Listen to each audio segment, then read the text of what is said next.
it's I'm Hilah, and today on Hilah Cooking, we're making beer cheese soup. That's kind of a weird one, but it ties in to a tale, an American history tale that you're going to hear about George Washington crossing the Delaware, and it happened on a very special day. And to tell the tale, ladies and gentlemen, my friend, historian, comedian, Don Brody, everyone. Hi. Hi. Thanks for having me. Hi, Don. I blew it. I'll come in from it. I'll do it over here. Yeah, try that again.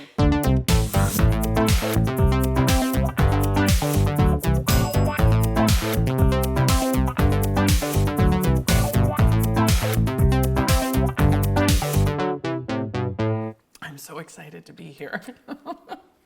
I am. I love soup. I love beer. I love cheese. It was your idea to make this recipe. I know, because anytime somebody says, what should we make? I'm like, Chex Mix, beer, cheese, soup. Those are my two favorite things. But I was like, you're way too sophisticated a cook. You're a chef. You don't request Chex Mix from a chef. So beer cheese soup it is. Which is, I know, still probably pretty pedestrian. Dude, I tested it the other day. It's delicious. Yeah. I've never even eaten beer cheese soup. Now, I'm from rural Wisconsin. Mm-hmm. And beer cheese soup, if there's a crock pot in a bar, what, really? Probably has beer cheese soup in And it. you just go serve yourself soup out of a crock pot in a bar? Mm-hmm. I'm going to start sauteing some vegetables. Did you know there's vegetables in the soup? Sure, some people put vegetables in. No, it's good. Actually, are you putting carrots, vegetables in it? I am. Yeah.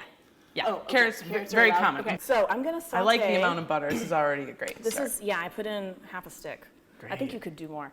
And then I'm going to add some leeks. I hope that's, I realized too late I didn't have enough onions, but I had leeks. Leeks are great. Okay, so I put leeks and onions and carrots. My people approve. I'm going to add a little bit of salt to help it soften up. Ooh, it already smells so good. So this is going to cook for like 10 minutes, which I think is plenty of time for us to hear your American tale. So Dawn actually is a historian. Yes. And also an actor and a comedian. So she tells very interesting historical tales. And am I allowed to like all the swear on details. your show? Yes. Because that's the fact, is that some of this shit is fucking nuts. So before we even knew how many guys we had, or how many guns we had, we were going up against the biggest, baddest military in the history of human civilization. Britain? Britain. Really? They have more boats, more guys, they've won more. They've been fighting wars against the Spanish and the French on land and at sea for hundreds of years, forever. They are strong, they have military, and the only thing we colonial Americans know about the military, we learned from Britain. Before we signed the Declaration of Independence, but we're starting to think maybe we're gonna go to war with these guys. I know, that's a big word. But in Britain, it actually means friend. So, so yeah. They're frenemies. Technically. So we're like, oh my gosh, we're gonna actually go to war with these guys. We need to know who's gonna be in charge of the military. And George Washington just shows up in the Continental Congress every day wearing his general's uniform.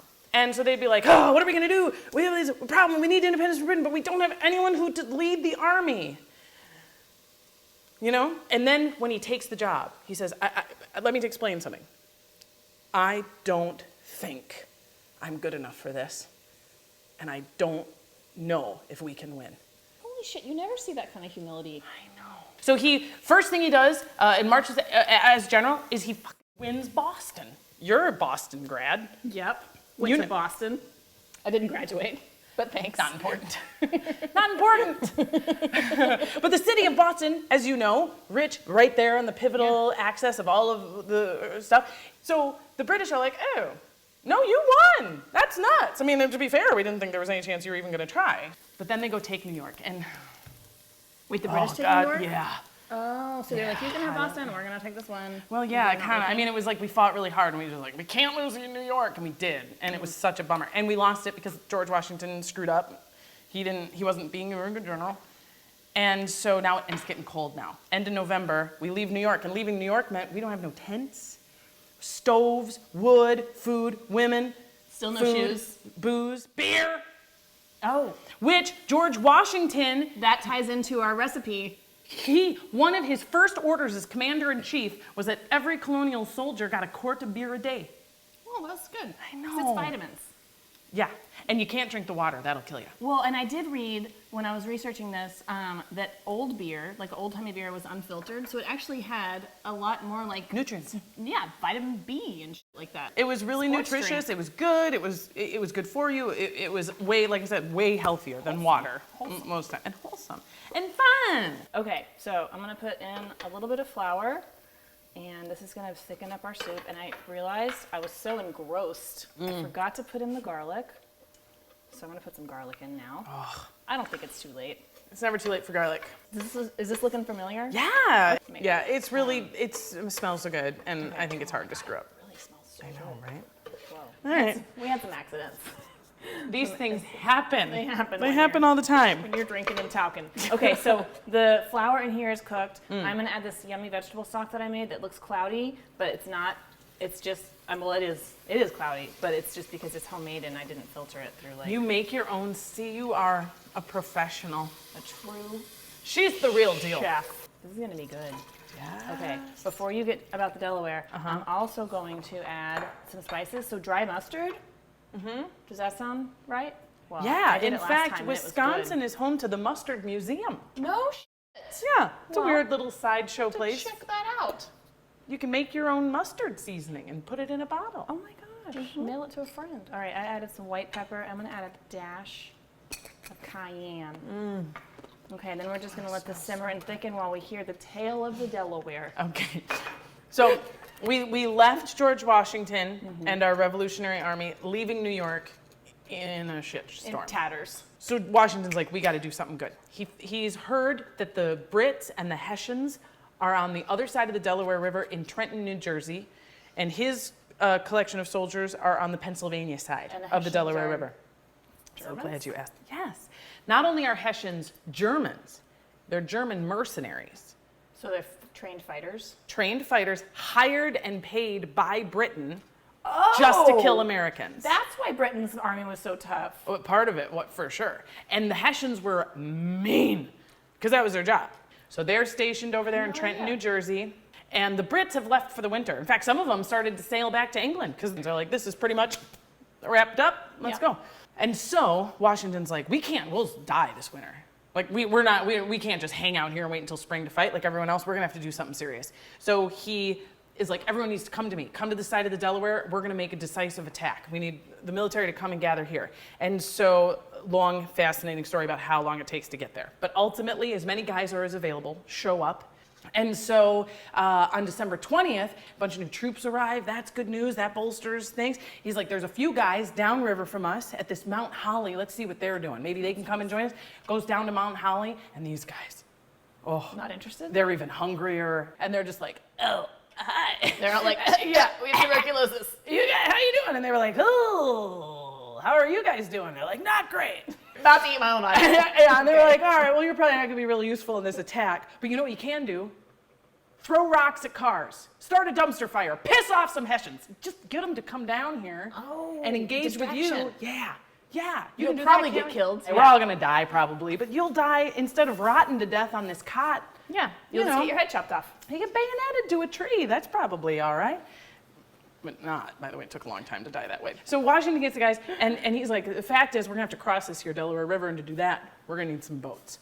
So they call in the river people who bring in the boats. But you can't, remember I said loyalists, lots of people are loyalists? It was a dangerous move. Can I get in on this? It smells really I'm about to add some cheese. good. Ooh, cheese. I'm using a sharp ched. Okay. Okay, so So, they're making a distraction for the Hessians. making the distraction for the Hessians, we call in on the river, we need boats, right? And some of the people who got the call that was like, George Washington's on the river, he needs boats so we can get across, were like, he what? And they told the Hessians. The spy network like did its job and told them like, get your titty up, they're gonna come get you in the boats. And they were like, We don't believe those fucking losers, forget it. Anywho, so they get the boats together. And on Christmas Eve, 1776, I know, are you excited? I'm very Christmas excited. Eve, the boats come in. All the boats are assembled in secret at the bottom. And on Christmas Day, December 25th, 1776, George Washington, gathers all of his generals and says, we're gonna do some shit today. We're gonna get in these boats, we're gonna cross this here river, and we're gonna kill the Hessians and the Brits. I know. We're gonna attack. Can you On believe Christmas. it? They're and cold. They're starving. They're dying. They're certain they're outgunned. There was no like, they're gonna wait, attack. we should not do this on the Lord's Day. There was nothing like No, that. in fact, you know what? I think that's a really good point. Not only did no one say no because it's the Lord's Day, after their victory, they didn't thank Jesus either. One of the most holy days in the Christian religion, an unlikely victory that arguably saved America, and didn't nobody say, thank you, Jesus, thank you, God. You want to know why? Because it was never a part of the founding of America. That's why. In fact, the exclusion of any organized religion was so fundamental to the founding of America that even though George Washington saved it on Christmas Day in an arguable Christmas miracle, did nobody call it a Christmas miracle. So, it's Christmas Day, and it starts to snow and it starts to sleet. 3 separate groups set out across the river. Only one, George Washington's, makes it. Anyway, so George Washington and his group get across the other side. So now it's cold. They're behind schedule. They're outgunned. They have a third of the number of guys they planned on. And Washington's like, let's keep going. Because he had a note in his pocket, the code word, the thing he remembered all the time, victory or death. When the stakes are that high, it's actually not hard to be brave. If you really, really, really are like, well, I'm either going to do this or, you know. Or I'm going to die either way. Victory or death. So they march in, and the Hessians, German, Christmas, they drunk, they asleep. Which is great. Once they get into the Hessian village, it takes like 15 minutes. And they're like, They killed a general, his name was Roll. He was kind of a dick. Yeah, so good probably. riddance. But once they killed the general, the Hessians were like, we're hired. We do not actually care enough to die today. We're hired. We're done, so we don't care. So they surrender. So he gets back to the other side, and this victory, a couple of those Brits that had left and turned, were like, whoop, doop, doop, doop, turn this shit around. I guess the war isn't over. They come back. It looks like we're going to have to do something over the course of the winter. The newspapers publish it like, holy Hannah, guys. George Washington's, he did fucking made a dicks. This guy's made a dicks. Or vaginas. Vaginas are cool too. Vaginas are fantastic. Maybe I pop quiz you. Oh, I'm going to pop this top and add some beer. So pop quiz. Okay, go. Signed the Declaration of Independence, of course, in July of 1776. Correct. George Washington crosses the Delaware, as we just said, in December of 76. Perfect. When does the Revolutionary War end? I don't know. Do you have a guess? How many years? 4 years? No. Pretty damn close. Okay, so we just added the beer, and I used an amber ale because I thought it would taste the best. Yeah, it's a great idea. I feel like hops would be kind of gross. Like, what kind of beer do you think people usually use in this? I don't know. I feel like my people are usually rocking a Bud Light. Oh. Miller Genuine Draft. Okay. Maybe a Schlitz. Whoa. All right. So a malt liquor even could work. Yeah. I think you're right though. A malty, hoppy, real too much unique flavor of its own might. Yeah. Challenge not be good. Can I put some? Yeah. Put some fruits. Put some fruits on there. I was telling you earlier in Wisconsin, popcorn. Usually put popcorn. You call it popcorn? Popcorn. Did we finish the story? Yeah, well, you did good with your pop quiz. I mean, the trick is the story's never really over because we are the great American experiment. Oh, so we're it's still going. But yeah, after we won this crazy unlikely battle, then we win this crazy unlikely war, and then we actually win this crazy unlikely democracy. Yeah. It was also, I mean, the French were like, we're going to do that too, and then they just guillotined all the rich people and fucked it up. I mean, we should probably do that now. God, they smell so good. Does it get this Wisconsinite seal of approval? Yeah. Oh, look at all that yummy cheese. Look, it does that. Is that supposed to happen? Because last time I made it, it didn't separate like that. Well, it depends. Like, maybe I overboiled it. Again, I think that's kind of the beauty is it's beer cheese soup. Cheese does this. Some of my people just do that clump of Velveeta. Which I love Velveeta. This is really good though.